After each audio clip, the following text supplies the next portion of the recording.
the infamous example of 2008, right? Where the federal government picked and chose which ones of these investment banks survived.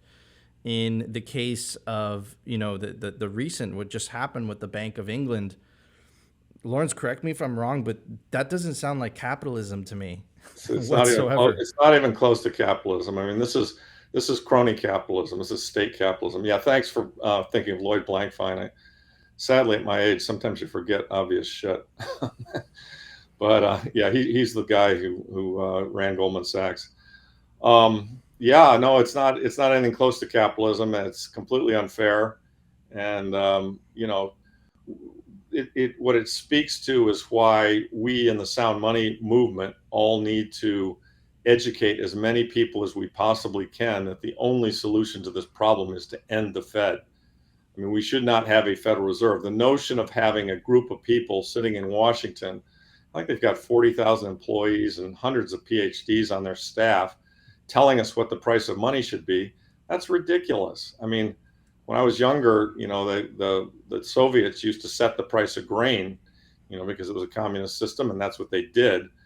And they'd always set it wrong, so they either have a surplus or they'd be starving and they'd have a deficit. I mean, capitalism is based on prices. Prices are information. Information is what drives human activity.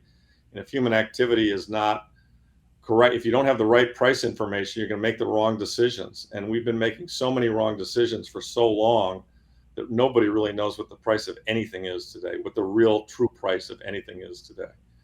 And that's why we are where we are, and that's why we're going to suffer the way we're going to suffer.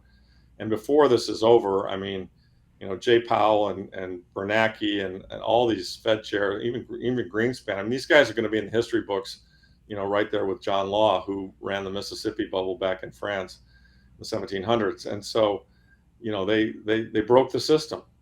They broke the system for their own benefit, and they're very rich.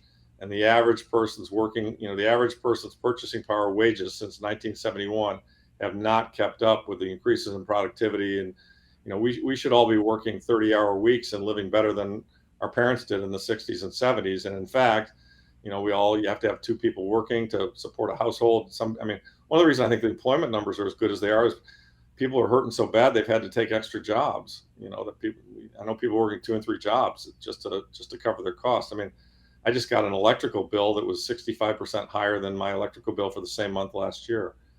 And it's horrible. I mean, it's horrible. It's unfair. It's why for so many years I've been fighting for sound money. I backed Ron Paul. I ran some advertisements in national papers to support him. Before Bitcoin even existed, there were a lot of us who were talking, gold bugs, who were talking about how broken this system was. And then Bitcoin came along, which is fabulous because it educated a whole, Safe's book, which was really going to go down as one of the great historical economics books, educated an entire generation of 30-year-olds, 20 and 30-year-olds, what sound money is all about in the Austrian School of Economics. And, so now I feel like at least I've got reinforcements. I was truly a voice in the wilderness 20 years ago. Even in 2008, there weren't that many people who were fighting for sound money. And I've been fighting for it pretty much for my whole career.